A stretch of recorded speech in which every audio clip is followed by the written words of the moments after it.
때는 6월절, 막 새벽이 지나가는 쯤입니다. 빌라도에 의한 첫 번째 신문을 한다. 여러분, 안나스, 다른 복음서에는 안나스의 재판도 다루고 있어요. 마태복음에서는 가야바의 재판을 다루고 있습니다. 거기서 이제 예수를 고소한 대제사장과 장로들, 고소장을 제출한 장본인들이죠. 빌라도에게 이 피고인 예수를 넘겼습니다. 유대 법정에서 사형 판결을 언도할 권한이 있다 없다? 없다. 사형을 집행하려면 빌라도에게 이관을 해서 로마식 재판을 받게 해야 된다. 그 때문입니다. 로마의 정복민에 대한 정책이 있어요. 이 피지배 민족에 대한 정책. 적어도 사형 판결만큼은 안 맡긴다 이거죠. 피정복민에게 안 맡겨요. 로마의 정치가들이, 로마에서 직접 세운 정치가들이 이 판결을 하게 만든 것입니다. 그 인물이 바로 빌라도죠. 빌라도는 관정으로 들어가서 이제 예수님에게 1차 신문을 진행한 장면이 오늘 나오고 있습니다. 형량을 정해야 되기 때문에 이제 본론으로 들어가죠. 한번 읽어보겠습니다. 예수께서 총독 앞에 섰음에 총독이 물어 이르되 뭐라고 물었습니까? 네가 유대인의 왕이냐? 이게 뭐냐면은 네가 이제 이 세속에, 이 세상의 왕권을 네가 추구했다. 허락도 없이. 요거를 이제 자백하기 위한, 그런 강요하기 위한 질문입니다. 자백을 유도하는 질문이죠. 이 질문 자체가 여러분 가만히 생각해 보면 뭔가 제목이 바뀌었다라는 것을 알 수가 있습니다. 예수를 넘겨주기 전에 산헤드린 공의회, 그러니까 가야바의 법정에서 그 예수 그리스도를 사형 판결을 내리는 이유가 뭐였죠? 이유가 하나님의 아들이어서 참남하도다. 옛날 번역으로, 요즘 번역으로는 신성모독했다. 네가 지금 하나님이 아들이라고 네가 주장하냐? 신성모독했다. 이런 제목이었어요. 그러니까 이 제목 자체가 종교적인 제목이었어요. 그런데 총독에게, 로마 총독에게, 빌라도에게 전달한 고소장에는 이 예수가 하나님의 아들이라 주장했소. 이 사람은 아주 참남한 사람이요 라는 이야기가 없어요. 거기에 쏙 빠져요. 뭐라고 적시했습니까? 유대인의 왕이어서 이게 지금 반란을 넘어간다. 이런 식으로 바뀌었습니다. 지금. 이야, 놀라워요. 왜냐하면 로마 정치인들은 유대인들의 종교적 문제에 개입하기를 원하지 않았습니다. 빌라도도 그랬어요. 유대인 자체를 싫어했어요. 로마 통치에 부정적이고 항상 교리 문제, 시콜콜한 유대교 교리 문제 때문에 싸우는, 소란하는 저 유대인들이 싫었단 말이죠. 그래서 빌라도와 또 로마 사람들은 종교적 다툼은 너네끼리 해결해라. 너네끼리 해결하라. 이게 원칙이었다. 그거를 지금 유대 당국자, 산헤드린 공의회 의원들도 너무 잘 알고 있는 거죠. 로마 정치인들의 정서를 잘 알고 있었던 고발자들은 지금 짜집기를 한 거예요. 바꿔치기, 그리고 거짓말, 이러면서 고소장을 다르게 제출한 겁니다. 자기네 유대 법정에서 이 정죄한 제목과 전혀 다르게 지금. 누가복음에 보면 유대인들은 빌라도에게 3중 고소장을 제출했다고 나옵니다. 누가복음에 첫째는 반란의 선동자다. 둘째는 사람들을 선동해서 로마에게 세금 내지 않아도 된다고 얘기했다. 셋째는 왕이라고 주장했다. 유대인의 왕. 이 3중 제목으로 고소한 겁니다. 그러니까 지금 바로 몇 시간 전에 있었던 가야바의 유대민족의 최고 결의기관에서의 재판하고는 전혀 다른 제목으로 고소한 거예요. 놀랍지 않아요? 이게 뭘 의미합니까? 따라해볼까요? 악인들은 뱀처럼 지혜롭다. 빛의 자녀들보다 어둠의 자녀들이 훨씬 더 지혜롭다는 얘기를 예수님도 하셨어요. 어둠의 자녀가 더 지혜로운 거예요. 왜? 목적이 분명해. 목적이 아주 목적 중심이에요. 악인들은 의인을 죽이는 목적, 예수를 죽이는 목적을 위해서 그렇게 치밀하게 계산하고 입맛에 맞게 카멜레온처럼 접근했다 이거죠. 그러나 빛의 자녀들은 아니라다. 빛의 자녀들은 아니라다. 빛의 자녀들은 그런 지혜가 없더라. 근시안적이고 그냥 이런 얘기를 예수님도 했다 이거예요. 아니라다 이거예요. 복음으로 생명을 살리는데 아니랍니다. 저 어둠의 자식들은 죽이는데 저렇게 주도면밀하는데, 사람을 죽이는데 저렇게 주도면밀한데, 우리는 복음으로 생명을 살리는데 상당히 아니라다. 왜 그럴까요? 그렇게 굳이 세심하게 접근하지 않아도 하나님이 알아서 도우신다 이거죠. 알아서 도우실 거야. 그러니 교회들의 전도 사업이 세월이 흘러도 발전이 없습니다. 발전이 없어요. 오히려 신천지가 잘 나갑니다. 큰 교회 역시 설교 말고는 딱히 주일학교에서 배울 점이 별로 없어요. 대부분 교회들이. 모든 교회는 아니에요. 대부분 교회들이. 좋은 소스 하나 나눠주지 못합니다. 여러분, 크리스찬 개개인은 어떻습니까? 예를 들어 사업에 크게 성공한 크리스찬도 매우 적다 그래요. 자기 목적을 이루는 악인들처럼 그렇게 주도 면밀하지 않는 거예요. 그리고 또 정직하게 살아야 되잖아요. 이게 또 하나의 허들이에요. 그러니까 이게 성공하기 어려워. 여러모로 악인들에게서 배울 점은 없습니다. 그러나 그 태도, 이런 식으로 하는구나. 그렇다고 거짓말하는 얘기가 아니라 이런 식으로 정서를 이용하는구나 라는 것은 배워야 할 것이죠. 총독 빌라도는 유대인들이 고발한 그 내용으로 신문에 바로 들어갔습니다. 네가 유대인의 왕이냐? 예수님 대답하셨죠. 네 말이 옳도다 그랬어요. 별로 좋은 게 지금 유리한 대답이 아니에요. 이 상황에서, 이 법정에서 할 말은 아니에요. 위험한 대답이었습니다. 예수님의 정체성을 꼭 그렇게 인정할 필요는 없는 거잖아요. 예수님이 꼭 유대인의 왕만이 아니라 온 땅의 왕이시고 또 하나님 나라 왕이시고, 훗날 지금 이 본문에는 빠져 있지만 다른 복음서에서는 하나님 나라의 왕이라고 얘기하세요. 예수님은 로마에서 직접 세운 왕이 아니었습니다. 반역죄가 성립될 수 있는 소지가 있는 거죠. 그러나 그거 역시 틀린 말이 아니었기 때문에 예수님은 시인을 하신 것입니다. 그래도 빌라도가 그냥 고지고대로 믿지 않아요. 그래 네가 반란을 꾀했구나 그렇게 얘기하잖아요. 왜냐하면 마태복음 27장 18절에 보면 빌라도도 이미 정보가 있어요. 정보가 18절에 이는 그가 그들의 시기로 예수를 넘겨준 줄 알미니라. 다 알고 있었어요. 유대인의 시기로 지금 나에게 사형해달라고, 이 정도는 빌라도도 파악하고 있었다 이거예요.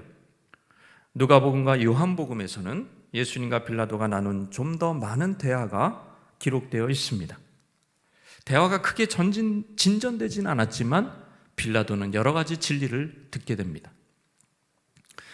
자, 그리고 빌라도에게 이제 한 가지 기별이 아내에게서 오는데요. 19절 말씀에 이런 기별이 와요. 총독이 재판석에 있을 때 읽겠습니다. 그의 아내가 사람을 보내어 이르되 저 오른 사람에게 아무 상관도 하지 마옵소서. 오늘 꿈에 내가 그 사람으로 인하여 애를 많이 태웠나이다. 이거는 좀 큰일이에요. 자, 로마 사람들 이른 아침의 꿈은 반드시 이루어진다는 미신을 믿고 있었다 그래요. 그 당시 사람들이. 근데 이른 아침에 꿈을 꾼 거예요. 아내가 뭔가 지금 이 재판에 대해서 신의 계시를 받은 거죠. 옳은 사람이다 이거. 예수는 이 재판에 당신이 이게 좀 처신을 잘해야 된다는 얘기입니다. 잘해야 된다. 옳은 사람한테 당신이 뭔가 해를 가하면 안 된다는 거예요. 이런 메시지까지 받았어요. 그래서 빌라도는 유대인의 시기로 넘겨줬죠. 그리고 아내가 지금 꿈도 꿨죠. 지금 이 예수에 대해서 지금 유대인의 뜻대로 사형시킬 이유가 없어요. 풀어주고 싶었단 말이에요. 풀어주고 싶었어요. 자, 생략된 장면이지만 다른 복음서에는 예수님이 빌라도를 결론적으로 안심시켜주는 장면들이 나옵니다. 마태복음에는 생략되어 있어요. 예수님은 자신이 이 세상의 왕이 아니라 하나님 나라 왕이심을 직접 얘기하셨습니다. 세상 왕과 이 본질적으로 다름을 얘기했습니다. 예수님은 정치적인 군사적인 권력을 가진 왕이 아니다. 나는 진리를 증거하는 진리의 왕이다. 이런 말씀을 하셨어요. 빌라도가 딱 정리하기 좋은 요약을 합니다. 빌라도의 입장에서는 그래 너 걱정할 필요 없다. 내 나라는 권력이 아니라 진리가 기초다. 나를 따르는 사람은 물리적인 전쟁을 꾀하고 있지 않다. 이런 메시지로 빌라도는 받았던 거죠.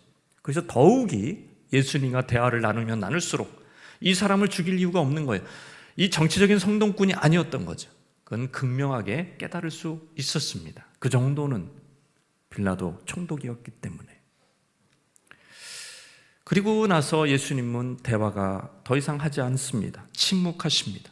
12절에 보시면 대제사장들과 장로들에게 고발을 당하되 아무 대답도 아니하시는지라. 이런 사이에 이야기가 있은 다음부터는 더 이상 얘기를 하지 않으셨습니다. 빌라도 입장에서는 유대인의 종교법에 의거해서 로마의 형벌을 줄 수가 없었습니다. 발라드에 대한 고발, 신성모독에 대한 그런 것들은 빌라도가 인정할 수가 없었어요. 빌라도는 얼른 예수를 사면하고 재판을 마무리하고 이제 해가 뜨겁게 올라오기 전에 쉬고 싶었어요. 그러나 이제 더 이상 진전되는 게 없는 거예요. 13절, 14절에 보겠습니다. 이에 빌라도가 이르되 그들이 너를 쳐서 얼마나 많은 것으로 증언하는지 듣지 못하였느냐 하되 예수님은 여전히 한마디도 대답하지 아니하시고 14절에 보십시다. 총독이 뭐예요? 크게 놀라워 하는지라 그랬어요. 예수님의 묵비권 행사에 빌라도는 점점 당황하는 거예요. 더 이상 얘기하지 않는 거예요, 예수님은. 그래서 예수님을 다그치는 거예요. 좀 좋은 말을 해라. 너한테 유리한 말을 좀 해봐라. 내가 권력이 있다니까? 내가 좀 권세가 있어. 네가 아직 어린 청년이라 30살밖에 안 된 청년이 잘 모르나 본데 내 이 대단한 사람이야. 좀 얘기 좀 해봐. 내가 풀어줄 수도 있어. 이런 생각으로 계속 이제 접근을 빌라도 총독이 한 것입니다. 빌라도 자신은 이 예수를 풀어줄 권세도 있고 사형시킬 권세도 있다고 믿었기 때문에 실제 그랬죠. 빌라도의 권세는 대단한 것이었어요. 빌라도가 누리는 권세는 전 세계 패권국가 로마 황제로부터 직접 수여된 권세였어요. 사면 정도는 내가 해줄 수 있어. 그러나 이 세상 물정 모르는 청년이 더 이상 얘기하지 않는 거예요. 불쌍해 보이기도 하고 무죄를 선고해주고 싶었지만 결정적인 뭔가 증거가 좀 아쉬웠던 거죠. 그런데 예수님은요, 모든 것을 다 알고 계셨습니다. 빌라도가 그런 권세가 실제 있다고 할지라도 사용할 수 없는 어둠의 때가 도달했다라는 것을. 아무리 유리한 변론을 해도 이 예수님이 잡히시던 날부터는 어둠의 권세가 지금 득세하고 있다라는 사실을, 이 영적 세계의 본질을 예수님은 읽고 있었던 거죠. 네가 나를 놓아주려고 애를 써도 소용없다. 소용없다. 누가복음 22장 53절에는 이런 말씀이 있습니다. 시작. 내가 날마다 너희와 함께 성전에 있을 때 내게 손을 대지 아니하였도다. 그러나 이제는 너희 때요 어둠의 권세로다 그랬습니다. 예수님을 잡을 때부터 이제는 어둠의 권세가 허락된 거예요. 어둠의 권세가 잠시 이길 수 있는 거라고. 왜 그렇습니까? 인류의 모든 죄를 짊어지신 예수님에게 어둠의 권세는 합법적으로 일할 수 있는 그런 기회를 얻었습니다. 왜 그렇죠? 죄를 짊어졌어도 죄는 죄니까. 그러니까 예수를 죽이기 위한 모든 상황이 세팅이 된 거라고. 왜냐하면 정죄를 하고 이제 사형 판결을 내려서 예수를 죽여야 되는 거예요. 왜? 예수님은 스스로 인류의 모든 죄를 덮어서. 여러분, 누명 쓴 사람이 감옥에 갑니까? 안 갑니까? 누명을 써도 가요. 누명을 써도 가요. 죄라고 인정을 하잖아요. 예수님 모든 죄의 인간의 죄, 지금 우리의 죄까지 다 짊어지셨습니다. 그래서 사형 판결을 받으셔야 돼요. 지금은 어둠이 일하는 때입니다. 요한복음 19장 11절에 예수님 말씀대로 위에서 주지 아니하셨다면 나를 회할 권세가 없었으리니. 예수님은 인류의 구원을 위해서 잠시 죄인이 되셨고 어둠의 권세는 이때다 싶어 죄를 짊어지신 예수에게 죽음을 요구하는 것입니다. 이 큰 그림 때문에 여기서 이제 하나님의 주권이라는 말을 이런 데서 쓰는 거예요. 이 큰 그림 때문에 빌라도는 예수를 놓아주고 싶어도 자기 뜻대로 안 되는 거예요. 그런 권력이 있어도 그게 안 되는 거예요, 지금. 그런 일들이 지금 연이어서 복음서, 누가복음, 요한복음, 마가복음 살펴보면은 계속 그런 게 나와요. 빌라도의 뜻대로 안 돼.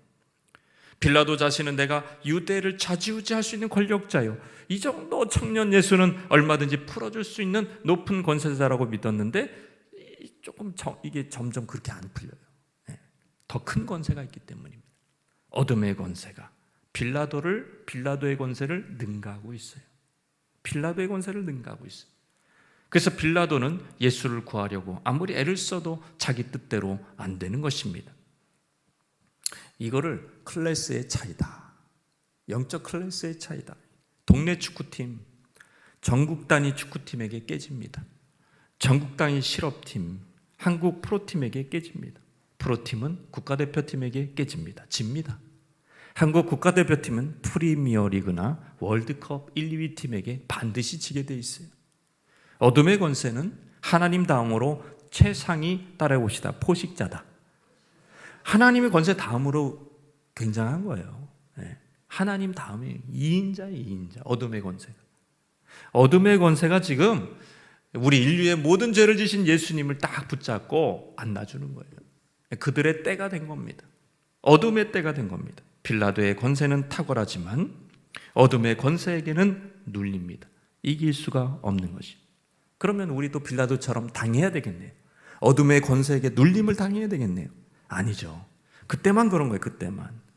예수님이 인류의 모든 죄를 대신하셔서 스스로 죄인이 되셨기에 어둠의 권세가 그때 득세한 겁니다. 십자가에 달려 돌아가실 때 하늘이 다 깜깜해진 거예요. 성경에 나오죠. 해가 빛을 이룹니다. 지진이 막 일어나고 지금 어둠이 때라는 것을 보여주는 거예요. 그런데 3일 만에 어떤 일이 일어났습니까? 사흘 만에 예수님이 어떻게 됐습니까? 사망 권세 이기시고 부활하셨다. 그러니까 이건 끝난 거예요. 그리고 예수의 이름을 붙들고, 할렐루야, 빛의 자녀들이 예수의 이름을 붙들면 어둠의 권세가 파쇄되는 줄 믿으시기를 바랍니다. 복음 앞에 벌벌 떨어요. 어둠의 권세가 이기지 못해요. 우리가 복음의 능력을 가지고 있고 우리 안에 거룩한 성령이 충만하면 어둠의 권세가 벌벌 떠는 줄 믿으시기를 바랍니다. 그런데 이런 복음의 능력도 없고 복음도 붙들지 않고 예수의 이름을 앞세우지도 않고 우리의 의를 앞세우고 우리의 이름을 앞세우고 우리의 영을 앞세우면, 우리의 정신을 앞세우고 우리의 고집을 앞세우면 반드시 깨지게 돼 있어요. 왜요? 어둠의 영은 그래도 2인자예요. 하나님 다음이라니까요. 하나님 다음으로 여전히 지금도 공중권세 잡은 자가 힘이 있습니다. 여러분, 복음 앞에서만 힘이 없는 겁니다. 따라해 봅시다. 복음 앞에서만 힘이 없다. 그거를 우리가 잊으시면 안 돼요. 복음의 능력, 성령의 능력 앞에서만 힘이 있는 거지, 우리가 그걸 잃어버리면 어둠의 권세가 빌라도에게, 지금 빌라도가 아무리 권세가 있어도 죄가 있는 사람이라 어둠의 권세를 이기지 못하는, 그 예수님이 지금 때가 그랬잖아요. 우리는 어떻습니까? 우리도 복음의 능력으로 충만하지 않으면, 기도하지 않으면 초대교회 사도들처럼, 제자들처럼 열심히 기도하고 성령으로 충만하지 않으면, 예수의 이름을 앞세우지 않으면 지는 거예요. 여러분, 클래스가 안 돼요. 이건 클래스 차이라니까요. 인간하고 영하고는 비교할 수 없습니다. 여러분, 반드시 지게 돼 있어요. 그래서 우리는 더욱 주님을 붙들고 말씀을 앞세우고 순종하고 기도하면서 100% 순종하면서 이 어둠의 권세를 이기는 이 큰 그림 안에 들어가시기를 주님의 이름으로 축원합니다. 이게 하나님의 주권인 거예요.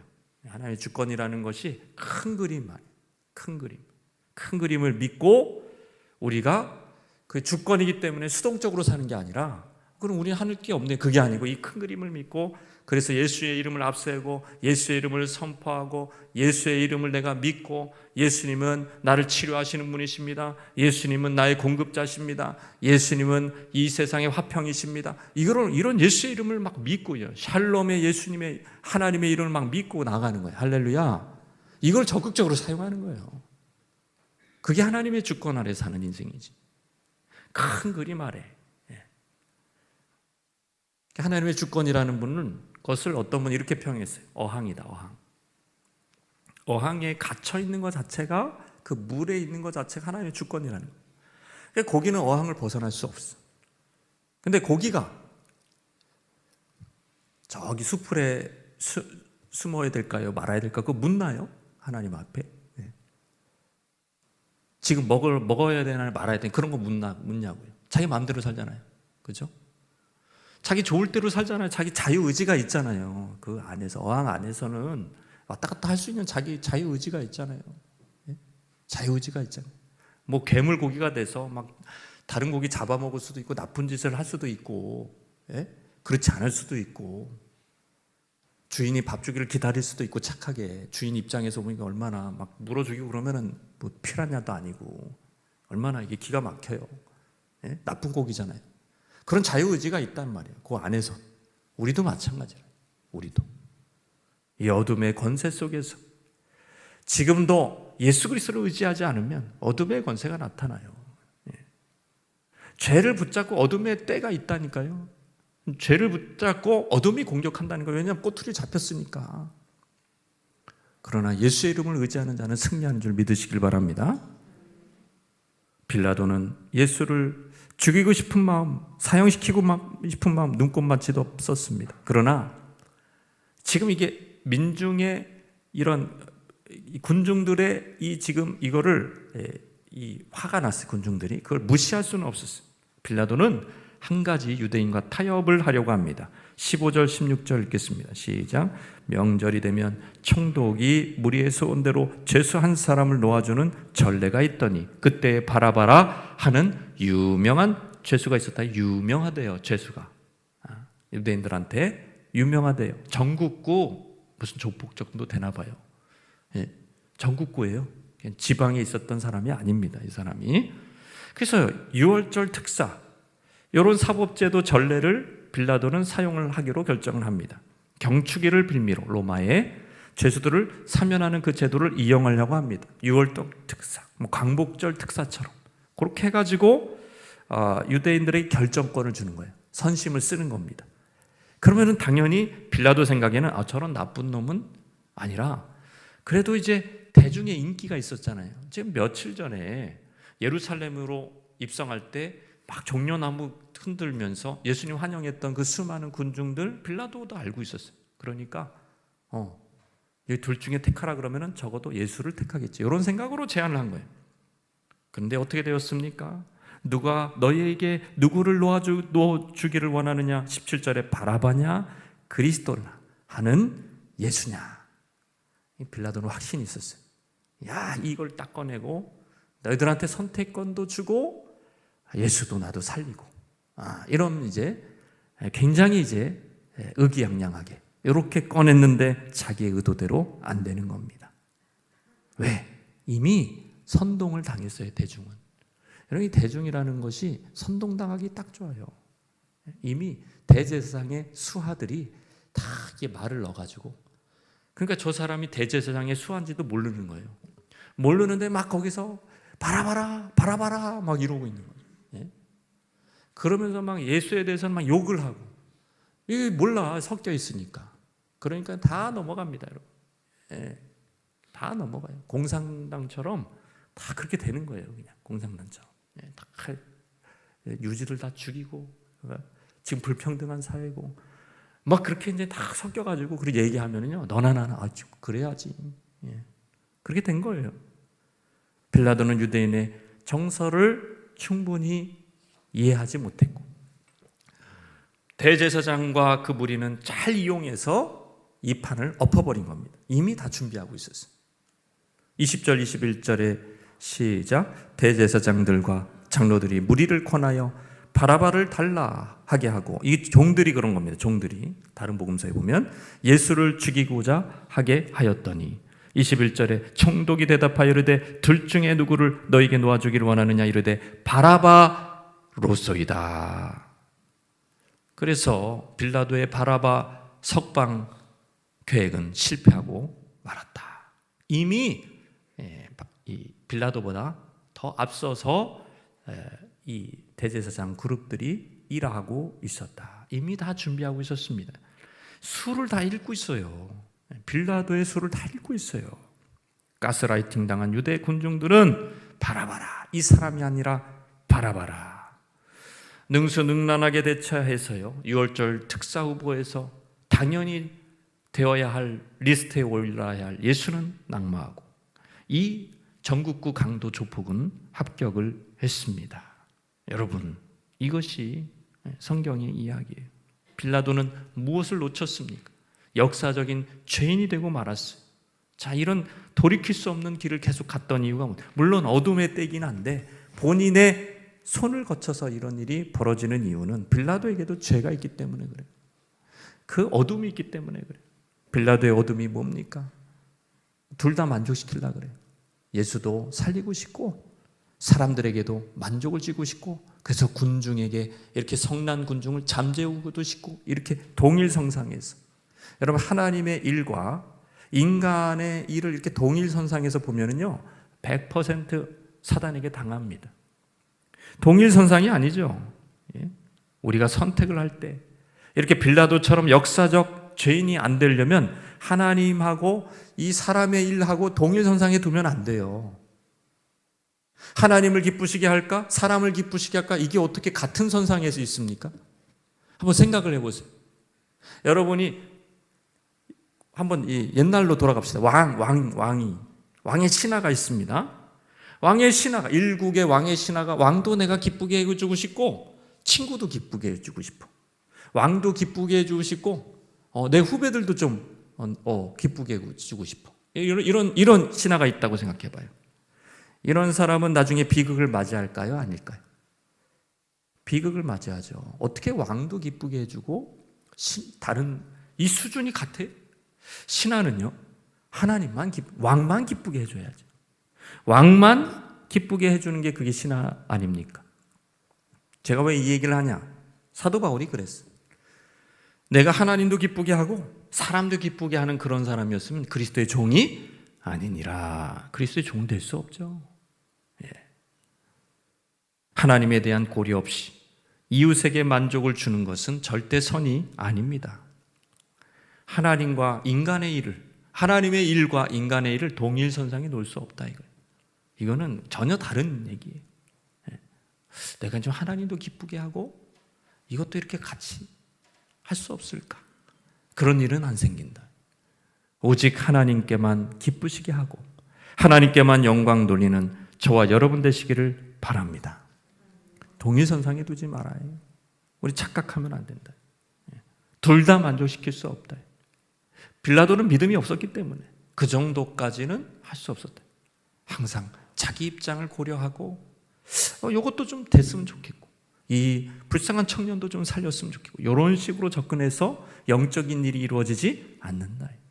이런 식으로 접근해서 하나님의 일을 할 수가 없다. 하나님을 만족시킬 수 없습니다. 포기해야 돼요. 그래서 제자의 삶을 얘기하는 거예요. 그래서 자기 십자가를 지라고 얘기하는 거예요. 나도 만족시키고 하나님도 만족시키고 나도 즐겁게 하고 하나님도 즐겁게 하고 이런 식으로 하나님 섬길 수 없다. 신하가 그래봐요. 왕이 대번에 알지. 저 신하는 맨날 자기를 기쁘게 하려고 하고 또 나도 기쁘게 하려고 하네. 잘라야지. 신하 그만두게 하든지. 그런 신하가 어디 있어요. 먼저 왕을 생각해야죠. 그게 나라입니다, 여러분. 나라의 질서가 그렇게 돼 있어요. 하나님 나라도 마찬가지인 거예요. 그래서 먼저, 그러니까 니네 거 구하지 말라는 얘기가 아니잖아요. 너희는 먼저 그의 나라와 의를 가라. 그러니까 너는 아무것도 하지 마라. 그런 얘기도 아니잖아요. 너 자신을 위해서 돈 벌지 마라. 그런 얘기도 아니잖아요. 먼저 해야 될 게 뭐냐 이거죠. 먼저예요. 먼저 하나님의 나라와 의를 구해라. 그렇게 말씀하지 않았습니까? 전혀 다른 얘기라는 거예요. 그 나라의 일은 순서를 앞세울 수가 없고 같은 선상에서 순서를 놓을 수도 없다. 그것이 바로 예수님의 논리입니다. 그것이 성경의 논리입니다. 빌라도는 그걸 알지 못했어요. 계속 양쪽을 기쁘게 하려고 하다가 양쪽에게 만족을 두려고 하다가 결국에는 한쪽을 선택할 수밖에 없는 게 잘못된 쪽이죠. 22절 23절 빌라도가 이르되 그러면 그리스도라 하는 예수를 내가 어떻게 하랴. 알고 있었어요. 유대인의 왕 그 정도가 아니라 메시아라는 것을 어느 정도 어렴풋하게나마 듣고 알고 있었어요. 그들이 다 이르되 십자가에 못 박혀야 하겠나이다. 어찌미냐? 무슨 악한 일을 했느냐? 뭐 똑같은 얘기만 반복해서 얘기합니다. 십자가에 못 박아라. 이제 빌라도는 좋은 기회 다 놓치고 그저 가엾게 수비만 해야 했습니다. 빌라도의 목소리가 이렇게 작아진 데는 여러 가지 이유가 있다. 그 당시 빌라도는 정치적 입지가 매우 약한 상태였습니다. 티베리우스 황제로부터 임명받은 지 7년 차였는데요. 이 7년 동안 공보다 실이 더 많았어요. 잘못한 일이 더 많았어요. 로마의 반항적인 갈릴리 사람, 사마리아 사람들을 무자비하게 학살한 것 때문에 유대인들의 불만이 매우 컸고요. 그것도 로마의 부담이 됐어요. 그렇게 공을 세운 건 아니야. 너무 잘한 건 아니야. 24절에 보십시오. 밀란이 일어날까 두려워하는 모습을 볼 수 있지 않습니까? 밀란이 일어나면 안 돼요. 그러면 이제 정치적인 타격을 입어요. 게다가 자기의 최측근 멘토인 이제 로마에서 자기를 지금 로마 본국에서 자기를 도와주고 있던 후견인이 실각하고 말았습니다. 세자누스라는 사람 AD 31년에 사형을 당했습니다. 숙청됐어요. 자기는 멀리 있어서 화를 면했지만 동아줄이 자기가 잡고 있던 줄이 끊어진 거예요. 이 지금 라인이 끊어졌다고. 이런 상태를 유대 지도자들은 너무나 잘 알고 있다. 너무 잘 알고 있는 거죠. 그 약한 고리, 그걸 이용해서 예수의 처형을 지금 요구하고 있는 것입니다. 유대 군중을 자기 입맛대로 요리하고 선동이 가능한 이 대제사장 그룹, 이 존재감 무시할 수 없어요. 빌라도를 무시할 수. 여러분 같으면은 내가 빌라도 됐으면은 예수님을 지금 처형 안 했을 텐데 천만에. 저와 여러분 그거 쉽지 않습니다. 여러분 이 상태에서 지금 당장의 눈앞에 믿음이 없는데 당장 눈앞에 내 지금 지위를 지켜야지 이런 생각 안 하겠어요? 내가 빌라도처럼 안 한다고요? 그 입장이 안 돼 봐서 그래요. 약점을 이용한 겁니다. 여러분 사단은 지금도 약점을 이용합니다. 사단은 지금도 우리의 약점 아킬레스건을 정확하게 알고 여러분 그걸 건드리는 거예요. 빌라도는 딱 거기서 넘어지는 거예요. 24절 읽겠습니다. 빌라도가 아무 성과도 없이 도리어 밀란이 나려는 것을 보고 물을 가져다가 무리 앞에서 손을 씻으며 이르되 이 사람의 피에 대하여 나는 무죄하기는 뭘 무죄해요. 그거 한다고 무죄해집니까? 빌라도는 역사적인 죄인이 되는 거예요. 빌라도는 얼마 못 가서 실각하고 말았습니다. 빌라도는 자살을 강요받았다라는 그런 이야기도 있어요. 타협하는 것. 자기의 적당히 타협했던 선택의 결과, 대가였습니다. 여러분 사단이요 우리의 약점을 공격합니다. 우리의 약점을 공격하는 거예요. 약점에 대한 두려움이 있고 그 약점을 하나님께 맡길 줄 몰랐던 빌라도 그래 뭐 그렇게 돼도 할 수 없지. 하나님이 날 불쌍히 여겨주셔야지. 그래도 난 하나님의 뜻대로 할 거야. 이런 믿음은 빌라도에게 없었어요. 여러분 믿음으로 약점을 극복하시기를 주님의 이름으로 축원합니다. 사탄은 우리의 강점을 공격하지 않습니다. 아말렉 아시죠? 아말렉 이스라엘 백성들의 군대를 공격했죠? 아니요. 아말렉이라는 족속들이요 여자, 뒤떨어진 노인, 어린아이 이 행렬에서 뒤떨어진 그런 사람만 공격했어요. 그 아말렉과 이 사단이라고 이 사단 짓을 한 거예요. 하나님이 열받으셔가지고 아말렉을 진멸해버리라 사울 왕에게 명령을 내린 것 아닙니까? 아말렉이에요. 아말렉 사탄은. 동물의 왕국, 동물의 왕국 사자를 보세요. 사자를 보면은 우리가 얼른 생각하게 이미지가 황야의 무법자처럼 딱 12시 딱 되면은 총 딱 꺼내가지고 딱 쏘는 거야. 막 이렇게 멋있게 대결할 것 같죠? 전혀 그렇게 대결하지 않아요. 사자 보세요. 때로 갑니다. 때로 몰려가가지고 약한 새끼, 그죠? 작은 놈, 그런 거 약한 거 공격해요. 약한 거 대부분 아니면 그냥 큰 놈이라도 아주 그냥 다 때로 몰려가지고 얼마나 비열하게 공격하는지 아세요? 약점을 잡는 겁니다, 여러분. 동물의 왕이라고 하는 사자도 그래. 약점을 공격하는 거예요. 사단이 그 지혜를 모르겠습니까? 우리의 약점을 그렇게 왜 하나님께 맡겨야 되는지. 베드로의 약점이 지금 잡혔잖아요. 베드로가 지금 예수님 부인했잖아요. 그래 놓고서 베드로가 또 부인했습니까? 그렇진 않았죠. 그 약점이 있는 거예요, 베드로한테도.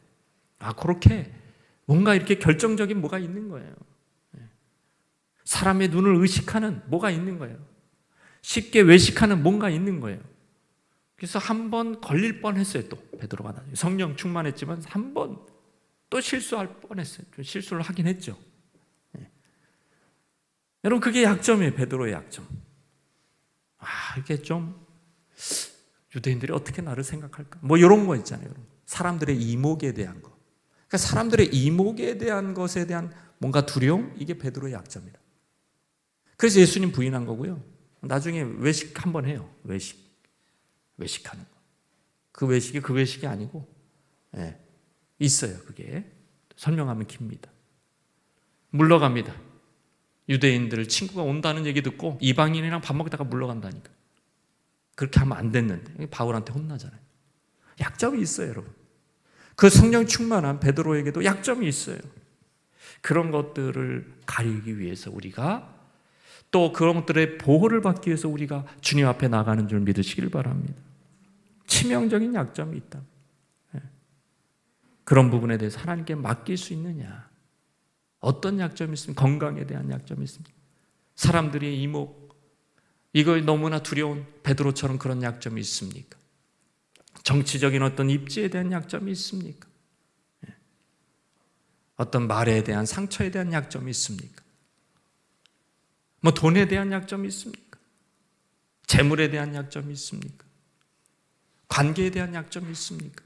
이런 모든 여러 가지 약점들에 대해서 하나님 앞에, 주님 앞에 맡기시기를 주님의 이름으로 축원합니다.